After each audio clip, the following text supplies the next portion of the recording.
Divorce নিয়ে ভাবছেন, আপনার ব্যক্তিগত ব্যাপার, অবশ্যই আপনার ব্যক্তিগত ব্যাপার। কতক্ষণ? যতক্ষণ পর্যন্ত আপনার এবং আপনার পার্টনারের সাথে ব্যাপারটা সম্পৃক্ত থাকে।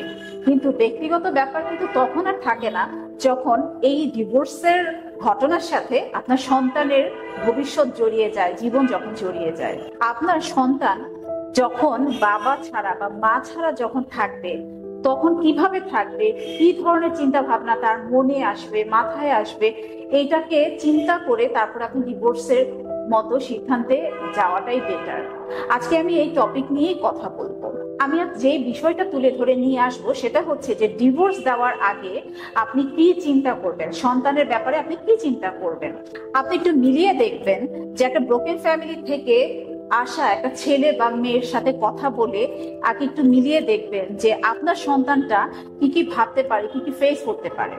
হ্যাঁ, আপনার সন্তানটা যদি ছোট হয় তাহলে আপনার সন্তানটা ভাবতে পারে যে আমি তো দেখছি আমার ফ্রেন্ডের বাবা আছে বা মা আছে, কিন্তু আমার তো নাই, আমাকে তো একজনের সাথে থাকতে হয়। আপনার সন্তানটার ছোট্ট কচি মনটা এরকম ভাবে ভাবতে পারে যে আমি আমার মায়ের কাছে আমি প্রিঙ্গলস খেতে চাইলাম, কিন্তু আমার মা নিয়ে আসছে 10 টাকা দামের একটা পটেটো চিপস। কিন্তু আমার ওই ফ্রেন্ডটার বাবা আছে বলে তার বাবা অফিস থেকে আসার সময় প্রিঙ্গলস চিপসটা নিয়ে আসে। আপনার ছোট বাচ্চার ছোট মনটা, ছোট দুনিয়াটা কিন্তু ঠিক এভাবে করেই চিন্তা করে। আপনার ছোট বাচ্চাটা চিন্তা করতে পারে আমার সব ফ্রেন্ডরাই তো বাবার আঙ্গুল ধরে আসে, আমি কেন বাবার আঙ্গুল ধরে আসতে পারি না। আপনি এই প্রশ্নের উত্তর দিতে পারবেন বা এই ক্ষতটা কি আপনি সারাতে পারবেন? ছোট মানুষ, কিন্তু ক্ষতটা কিন্তু অনেক বড়। আপনার ছোট বাচ্চাটা এটাও কিন্তু চিন্তা করতে পারে যে আমি সব ফ্যামিলিতে দেখি, আমি নাটকে দেখি, আমি সিরিয়ালে দেখি, আমি মুভিতে দেখি, আমার আত্মীয় স্বজনের বাসায় দেখি বাবা মা দুষ্টুমিও করছে, খুনসুটিও করছে, আবার ঝগড়াও করছে, কিন্তু আমার জীবনে তো এটাও নাই। আপনি কি পারবেন এই ক্ষতটাকে সারাতে? আপনার বাচ্চা বড় হচ্ছে, আপনার বাচ্চার ডিমান্ড বাড়বে, আপনার জীবনের তাগিদে আপনি মাই হন বা বাবাই হন, সিঙ্গেল প্যারেন্ট যে হবেন তার ক্ষেত্রেই বলছি যে আপনার কাছে যে আপনার সন্তানটাকে রাখবেন, আপনি যদি বাবা হন বা আপনার যদি মেয়ে হয়, তার আপনার মেয়ের যখন উঠতি বয়স, তার অনেক রকমের কথা শেয়ার করার প্রয়োজন হতে পারে। তখন কি আপনার মেয়েটা পারবে যে আপনার সাথে শেয়ার করতে? সেই কতটা সারাতে পারবেন? এটাও কিন্তু ভাবার বিষয় আছে। আবার একটু চিন্তা করে দেখেন যে আপনি আপনার নিজের লাইফের কথা চিন্তা করে আপনি অন্য কারোর সাথে আপনার জীবনটাকে আপনি সাজিয়ে নিয়েছেন। সেই মানুষ, নতুন মানুষটার সাথে আপনার সন্তানকে কতটুকু খাপ খাইয়ে নিতে পারবে? আপনার সন্তান সব স্টেজে দেখবেন যে একটা নাই নাই নাই নাই নিয়ে আপনি যতই ঠেলে দিয়ে রাখেন না কেন, অর্থ সম্পদ যত কিছুই দিয়েই আপনি ঠেলে রাখেন না কেন, সবসময় একটা নাই মনোভাব নিয়ে বড় হবে। আপনার সন্তান এই ধরনের মনোভাব নিয়ে বড় হবে যখন তার মামা হোক, খালা হোক, তার চাচা হোক, ফুপু হোক, যখন যে সাপোর্টটা দিবে, এরপর সে তখন মনে করবে কি এটা তো আমি ওনার কাছ থেকে প্রাপ্য ছিলাম না, এটা আমি আমার মায়ের কাছ থেকে বা বাবার কাছ থেকে প্রাপ্য ছিলাম। তখন আপনার সন্তানটা ভাববে কি যে আমার প্রতি সবাই করুণা করেছে, আমার যে বাবা নাই, আমার যে মা নাই। এবং আরেকটা জিনিস যেটা হয় যে ওই ধরনের সন্তানরা বা মানুষরা এভাবে বড় হয় যে আমি করুণা নিয়ে বড় হয়েছি বা আমি অমুকের কাছে কৃতজ্ঞ, আমার এই ঋণটা শোধ করতে হবে। এই ঋণ শোধ করার পেছনে যে তার জীবন নিয়ে সে ছুটতে থাকে, এই ছোটা আর শেষ হয় না। আপনি ডিভোর্স দিবেন, আপনি একটু চিন্তা করে দেখবেন যে আপনার সন্তান যখন একা থাকবে তখন সে মনে মনে চাইবে যে আমার এই ঘর ভর্তি ভাই নাই, বোন নাই, বাবা নাই অথবা মা নাই। তাহলে আপনাকে এই একটা মানুষ, আপনি একটা সিঙ্গেল প্যারেন্ট, আপনাকে ধরে নিতে হবে বা আপনাকে মেনটেন করতেই হবে যে আপনি তার বাবা, আপনি তার মা, আপনি তার ভাই, আপনি তার বোন। আপনি আপনার জীবিকা নির্বাহের জন্য এত দিকে ছোটাছুটি করছেন, আপনি কি পারবেন এতগুলো সম্পর্ক একটা মানুষ হয়ে আপনি মেনটেন করতে? আপনি কি সেটার জন্য প্রস্তুত আছেন?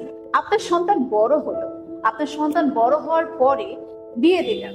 যদি ধরেন যে আপনার মেয়ে সন্তান, তার শ্বশুর বাড়িতে সে শুনলো যে মেয়েটার বাবা নাই অথবা মা নাই, সেপারেটেড। আমাদের দেশে এটা খুব কমন একটা পিকচার দেখা যায়, শ্বশুর বাড়ি থেকে অথবা তার স্পাউসের কাছ থেকে, সেটা ছেলে হোক, সন্তানই হোক, মেয়ে সন্তানই হোক, স্পাউসের কাছ থেকে একটা খোটামূলক বাক্য খুব কমন, যে তোমার মা বা তোমার বাবাই তো সংসার করতে পারে নাই, তারাই তো তাদের ব্যবহার খারাপ দেখে তারা ভালো মানুষ না বলে তারা সংসার করতে পারে নাই, তুমি আর কি করতে পারবা। এই কথাটা যখন আপনার সন্তান তার বিয়ের পরে আপনার সাথে শেয়ার করবে, আপনি সেটা নেওয়ার জন্য প্রস্তুত তো?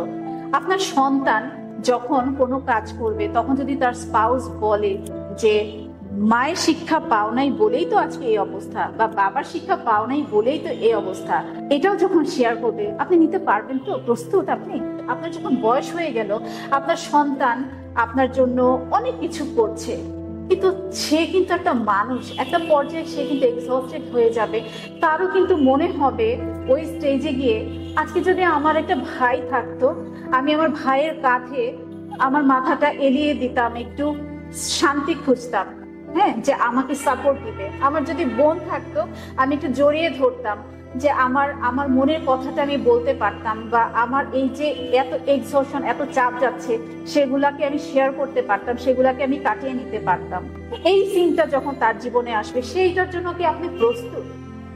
সর্বোপরি আপনি যখন মৃত্যুবরণ করবেন, আপনার সন্তানকে আপনি কি দিয়ে গেলেন? একটা একাকিত্বের জীবন দিয়ে গেলেন, একটা পেইনফুল জীবন দিয়ে গেলেন।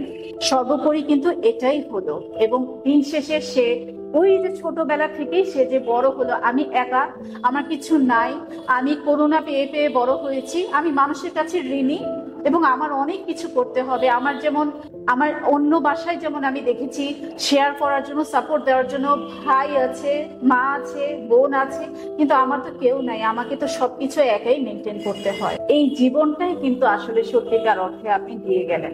তবে আমি এটা বলবো না যে আপনি আপনার সন্তানের মুখের দিকে তাকিয়ে আপনি সারা জীবন একটা টক্সিক রিলেশনশিপে থাকবেন, আপনি সারা জীবন একটা টক্সিক এনভায়রনমেন্টে আপনার সন্তানকে রাখবেন, ব্যাপারটা কিন্তু সেটাও না।